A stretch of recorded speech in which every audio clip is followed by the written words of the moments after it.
He's had an up and down weekend, a 6th and a 17th so far for the three-time winner at this venue. He's had a front row start back in 2022. Champ position for him is 5th at the moment. He's pretty high and wide there in turn 1 as he tries to plunge deep into that first turn down there. There's no space on the outside as he rockets out of turn 1, and we're going to get a reference understanding of what the start of the lap looks like when he approaches turn 5 here. And he's done a 23.05 out 8 for his first sector split. So in qualifying before, 22.7 or 8 was the best that we've seen. So just slightly hotter conditions, more UV now. And we're not going to make much of a story within the top 10 shootout around tyres, because basically everyone has got brand new green tyres except for the two BJR cars, Heimgartner and Macaulay Jones. 23.079 in the mid portion of the lap here for Mostert. Lines it up now for the final corner, and out the other side had to chase the steering wheel a little bit as he was starting to apply power. They're keeping an eye on proceedings inside the WAU garage, and Mostert's time as he crosses the line is actually pretty decent in these conditions. It's a 1 minute 6.7614. So his reference number in the first sector better than Chaz Mostert, but slightly slower in the second sector. Did that little slide cost him? And both garages at the bottom of screen. Let's see whether or not Cam can get to the line ahead of Chaz Mostert. And the answer to that is yes. He's done a 1 minute 6.65, and he's a 10th up on Chaz. So that's a good solid lap. Good start to proceedings for him. This is his first shootout in Darwin.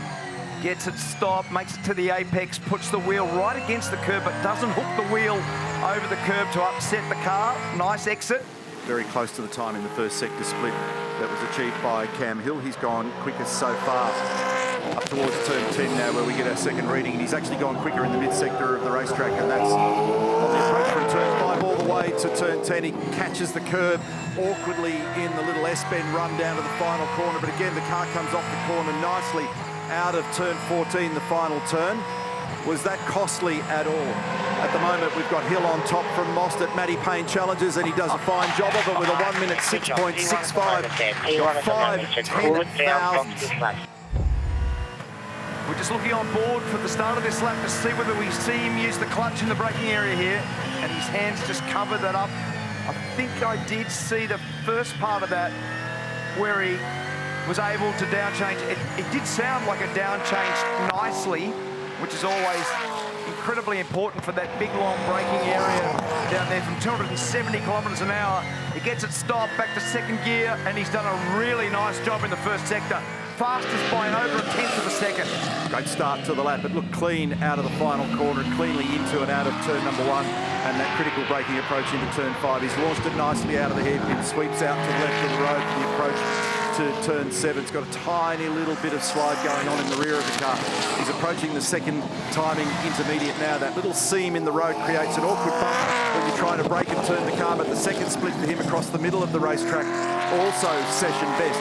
He's currently on target with a car that fired out of there nice and straight to put together a pretty decent sort of a lap. On the run down towards the control line for De Pasquale in the DeWalt entry, and he is now at the top, and he's broken clear of the rest of them by 0.2 of a second with a 1 minute 6.4. That is an outstanding lap. And a 23.1 in the mid-sector is about almost 2/10 slower than the time that was set by Anton. You'd expect this given the difference in tyre condition, not being brand spanking new. Where does he sit in the queue now? De Pasquale, followed by Payne, Hill, Mostert, and now Heimgartner, position number 5. Watch this one now, back down into second gear. On the throttle, fully open. Nice job. Laps trending towards potentially peaking at the top of the queue at the moment. They're all chasing De Pasquale from Payne, from Hill.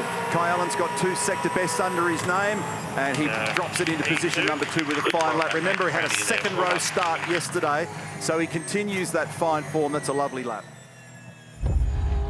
It was interesting to note the way he approached turn 1, so he didn't do the big wander out wide in the middle of the corner. He kept it tucked pretty tight from there.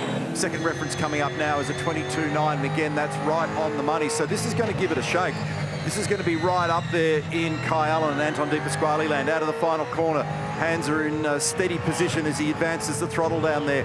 The micro sectors are evident at Erebus. Well done. Really good.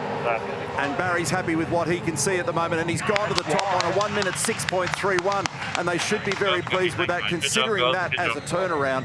That's a great performance. And he's got to do it precisely in a very short period of time. This is his 30th shootout. He's only 22 years of age, so you can tell from those numbers that he's always been very fast. He loves this place. He's the absolute benchmark in the field for this venue. What a great shot there from our drone at turn 1. Has a great look there at the shape of that corner and the complexity of getting it off the corner. We'll get your first number on the way in. And what do you reckon's happened, Neil? It's the fastest of the first sectors that we've seen, 22.7. The other things I've noticed when we've jumped on board with Brock is just he's quite willing to manipulate that brake bias to put it precisely where he wants in the percentage ratio of front versus rear brake and vice versa. It's had a little slide just on the exit of turn 7 as he comes up to the second timing intermediate now. The numbers are in his favour in the first and now the second sectors on the racetrack. He is on target to continue to do what he's been doing all weekend. Watch his hands, listen. Beautiful advancement of the throttle back to 100% in second gear. There was no evidence of the slide. His teammates watching in the garage. They're keeping an eye on proceedings at Erebus as well. Jack LeBlanc was the man, and he's now been knocked off by a pretty hefty chunk. That's a big number that almost gets him into the fives. And that's gone quicker now in the shootout than Brock did in quali. He did a 6.2 in quali. He's just done effectively a 6 flat, a 1 minute 6.06. So he's about 3 or 4 tenths down in the cumulative to sector 2. Pulls 5th gear, then 6th gear down the front straight. Drops into position number 7, just ahead of Chaz Mostert on a 1 minute 6.74. That's a pretty fair job considering those tyres. And get it to these double apex spots on your left. He's only a whisker away in the mid-sector from Brock Feeney. Everybody up and down the lane will be staring at those micro sectors and they'll have an understanding of what this looks like. The exit looks pretty good. There was nothing to the right-hand side of the car. Efficient shifting's the key now on the run to the flag. Does Brock or Ryan get this pole position? Brock Feeney makes it 3 from 3 in Darwin. All right, mate, nice work there. P4, P4.